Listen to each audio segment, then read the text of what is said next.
Hi to everyone. Now we are going to discuss about the topic of architecture of 8086 microprocessor. Okay? Architecture of 8086 microprocessor. Okay? Before going to the session, now let us recall about the short introduction of 8086 microprocessor. Okay? First of all, 8086 microprocessor is a 16-bit processor. Okay, that is it can operate on 16 bits. It can perform any operations like read, write on 16-bit data as well as on 8-bit data. Okay, then it has a 20-bit address and 16-bit data bus. Okay, then it has a memory location of 1 megabytes, that is 2 per 20 is equal to 1 megabytes. Okay, then it can support up to 64K input and output ports. Okay, then its clock frequency or operating frequency is 10 megahertz. Okay, then the main thing is it follows the principle of pipelining. Okay, what is meant by pipelining in processor means, if suppose one instruction is executing in execution unit means, and at the same time we can able to fetch the next instruction from the memory unit by the bus interface unit. Okay, this is the concept of pipelining.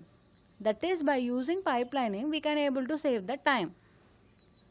Okay, this is the advantage of using pipelining in architecture.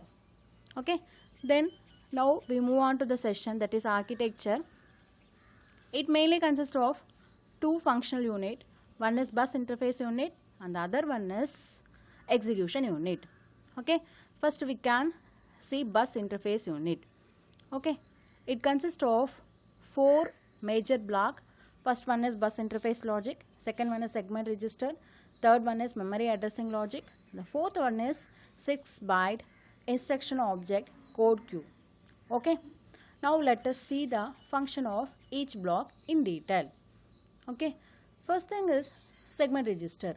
Okay, it consists of 4 segment registers and all are 16-bit registers.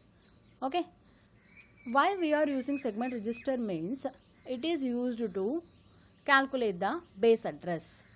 Okay, that is, by using the segment registers we can able to predict the base address. Okay, and by using the instruction pointer we can able to detect the offset address. Okay, these two addresses are passed to the summer block. Okay, then the summer block calculates the physical address. Okay, by using the formula, physical address is equal to base address multiplication with 10h plus offset address. Okay, and this address is given to memory unit. Okay, then the memory unit fetches the corresponding instruction of this address and it is given to the instruction queue via the bus interface. Okay, then we see about instruction queue. Okay, always instruction queue is used for storing the instruction. Okay, that is, it can store up to 6 bytes of instruction. Okay, and when it is refilled means, if it has a 2 bytes of unused space means, the instruction queue starts to refill. Okay, and when it is flushed means, if suppose in some program we can use a branch or loop type of instructions, and at the time what we have to do, the processor have to shift from current location to branch location suddenly. Always the separation address between the current address and branch address are quite larger than 6 bytes. So for smaller duration the queue is in flushed condition and then it starts to refills immediately. Okay, these are all the functions of instruction queue. That is, it is used to store instructions and then it is refilled when it has 2 bytes of empty space, and when it is flushed means during the occurrence of branch or loop type of instructions. Okay, and then these instructions are passed to the execution unit for further processing. Okay, then let us see execution unit. Okay, It also consists of 4 blocks. First one is instruction decoder, second one is ALU, third one is general purpose register, the fourth one is flags. Okay. Then what we have to do? First, already we fetched the instruction.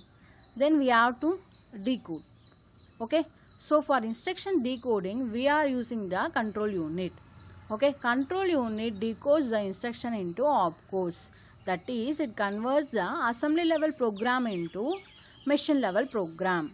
Okay. And it is given to ALU unit. Okay.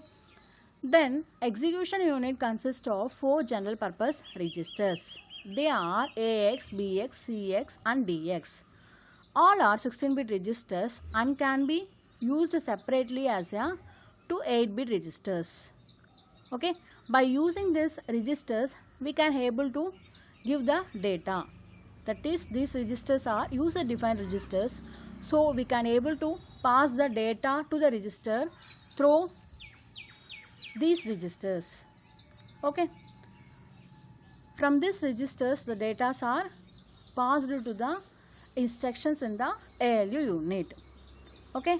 Then the ALU unit performs arithmetic and logical operations like addition, subtractions and any logical operations like XOR, and the result of this operation is again stored in the accumulator register. Okay. And the next register is operand register. What is the usage of operand register means? It always used as a temporary register. That is, in exchange type of instructions, we can use these registers. For example, I am considering one instruction exchange of AX, BX. What we have to do? We have to transfer the data from the BX register to the temporary register. Then the content of AX is moved to BX. Then finally, the data is moved from the temporary register to the AX register. This is the process taking place in exchange type of instruction.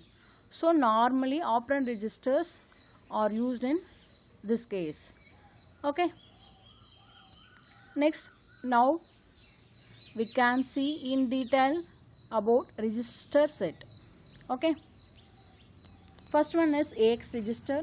Okay. Its purpose is it normally acts as a primary accumulator. The next one is BX register. Okay. It can be used as a base register while computing the memory address. Okay. And the third one is CX register, and it is always used as a count register in multiple iterative instructions. Okay. Then the fourth one is DX register. Okay. It is normally used in multiply and divide type of instructions. Okay. Then the segment registers are code segment, data segment, stack segment and extra segment. Okay. These are all 16-bit registers and capable of storing 64 kilobytes of memory. Okay. And it always used to predict the starting address, okay, or base address of the corresponding segments. Okay. And the next one is stack pointer. Okay. It always points to a location of the stack top. Okay. Always stack pointer points the top of the stack. Okay. And the next one is base pointer. Okay. It normally provides indirect access to data in stack register. Okay. And the next registers are source index and destination index registers. They are normally used as a general storage register. Okay.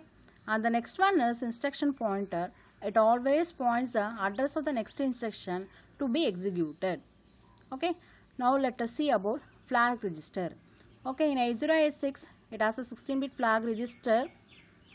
In flag register, 6 are status flags and 3 are control flags, and the others are unused states.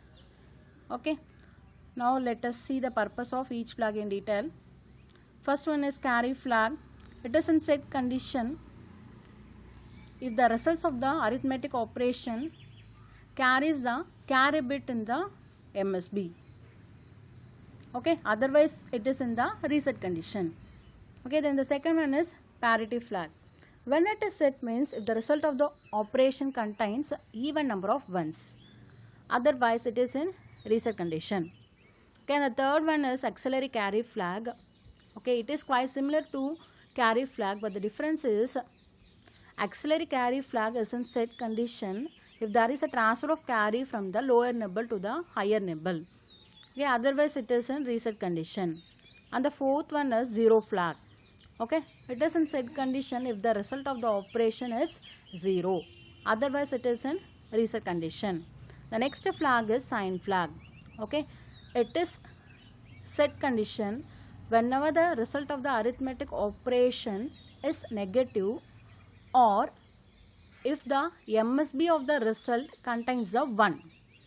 Okay, otherwise it is in reset condition. Then the next flag is overflow flag. Okay, it is in set condition whenever the result exceeds the stack size. Okay, otherwise it is in reset condition. Then the next flag is direction flag. Okay, it is normally used in string type of instruction, and when it is set means during the auto decrement. Okay, and the next one is trap flag. Okay, it is normally used for debugging purposes. Okay, and the last flag is interrupt flag. When it is set means that is if is equal to 1 means it recognizes the external interrupt request.